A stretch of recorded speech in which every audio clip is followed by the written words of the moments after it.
Do you have ever thought why some people become popular and others don't find it easy to gain friends? It is not comparable to looks or charm, it is the art of manipulating the social relations between two people. Welcome to this video on seduction, where you will learn powerful tips in interaction that will change and improve your life. This made me wonder if one could achieve this and develop relation with anybody, whether in a social or a business-related context, all that by the application of some basic principles of psychology. Over the course of this website, we'll also see how consideration of the other individual, the appeal to mutual confession, and moderate directness can revolutionize your interpersonal connections. Hereby, after watching this video, you will get practical tips that do not only improve your social skills but also help you become the giver of the useful connections. Do you recall a time when you have had the feeling of the need to make a particular impression on an individual? Or maybe you have gone out from a discussion and realized that you were let down or that you failed to get a word in. If so, the wait is over, because you're about to discover tips on how to effectively establish the human connection that will make you feel prepared and confident every time you open your mouth to speak.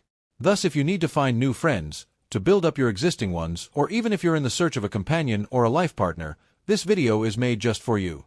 It is time to unveil that knowledge in psychology makes you achieve great results in your social life and provide you with a prosperous future full of interesting events. Let's jump right in. In case of initiating conversation, the initial approach adopted is to fully switch one's attention to the other person. It is analogous to entering a room of strangers who could be your friends, and instead of being tripping about the next thing to say, you are exploring their world. When you listen carefully and attentively, then what you are doing is more than just a conversation with her or him. It is a wonderful opportunity where he or she is the king or queen of the day. This little courtesy contributes to success in your social endeavors, for people tend to associate with those who give them some basic respect due to them. Think about it. Since when did someone inquire from you about what you love doing and cared to hear all about it? It's a game changer. You may inquire with them regarding the places that they like to travel or the activities which they are interested in.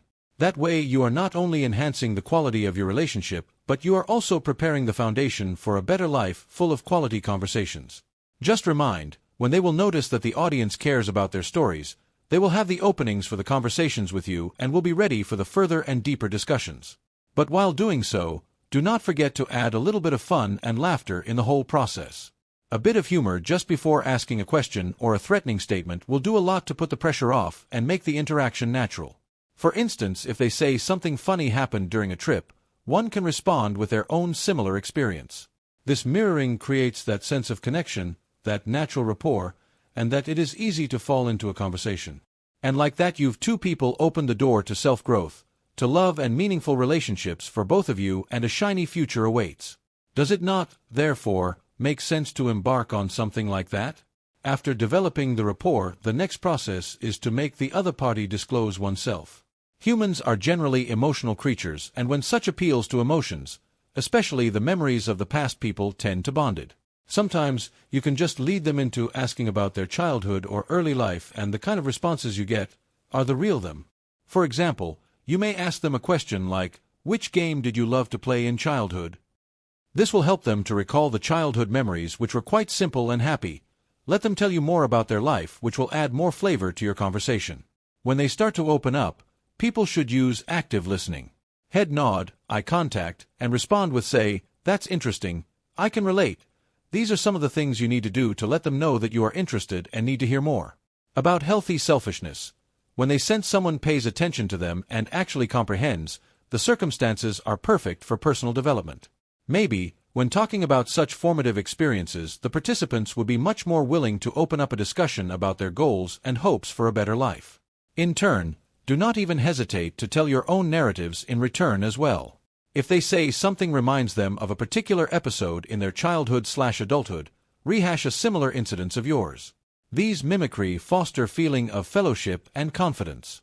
For instance, if they mentioned a complicated day at school, you may tell them how you coped with a similar situation. So you aren't merely engaging in casual talk. Instead, you are laying a track for a good future wherein you and the other person can freely discuss whatever is on mind without feeling excessively pressured or evaluated. However, as soon as people move from small talk to an actual conversation, gesture becomes especially important because argument is a subtle art. This way, you can sow interest or desire in your target without having to smother him or her with it. This where a nonverbal cue enters into the picture. Being able to lean forward just slightly or smile, or being able to sit in a posture that will make someone feel as though you are receptive to them is going to convey your interest far better than words. In other words, when people get the feeling that you are genuinely interested in them, they will be more likely to think about you after the actual interaction is over, and this is quite a good characteristic of high performance in social relations. Suggestion is another powerful technique. Try to make indirect hints which will cause curiosity. For instance, if you would like to compliment them, instead going ahead and say openly that they do something great, you might say something such as, "You have a rather unique outlook on things. How did you arrive at that?" It not only pumps up their egos, but also encourages the exploration of further dialogue.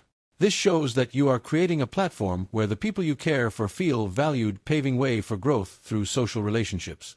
One must be careful not to act anti-seductive, and this the most especially as one may end up dominating the conversation or even looking like one is judging the other person.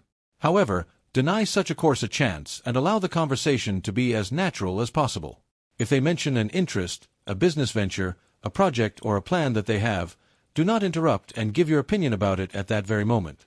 However, instead of asking them such questions, make sure you ask questions that require extended answers from them.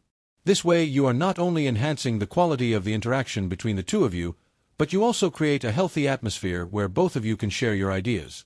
The real world is usually described as a dance, and in this dance of conversation remember that every hinted word and every shared joke moves you a step closer to a life full of possibilities and potential contacts. So as we come to the end of this journey through the psychology of seduction, let's put into practice what you have just learned. Think of the opportunities that lie ahead when you are able to apply them in your day-to-day communication with people. Do you wish to move beyond self-promotion, ask probing questions, and be less obvious? You are the master of the power to change the social life, and it starts with the desire to interact and be real with others. Now, turn your focus to the people with whom you would like to enhance the bonds, or with whom you want to become connected. In your experience, what can you do today to nurture those relationships? That is why, when practicing the above strategies, you are not only improving the function of communication, but also building a better future to have as many worthwhile interactions with others as possible. Which means that every conversation is a growth experience as well as potentially a lifetime branding experience. If you enjoyed this video, please remember to give a like on this video, subscribe and ring the notification bell. Subscribe to our community as we go further in our journey to understanding how to communicate and connect. Don't you wish you could just stop living that way that you are trapped in right now? Are you ready to learn and grow and revolutionize the potential that you have in you? Thank you all, and that will be all for today, folks. I hope I was able to bring you some good tips here. That is all for this week. Keep moving forward and looking up. See you soon.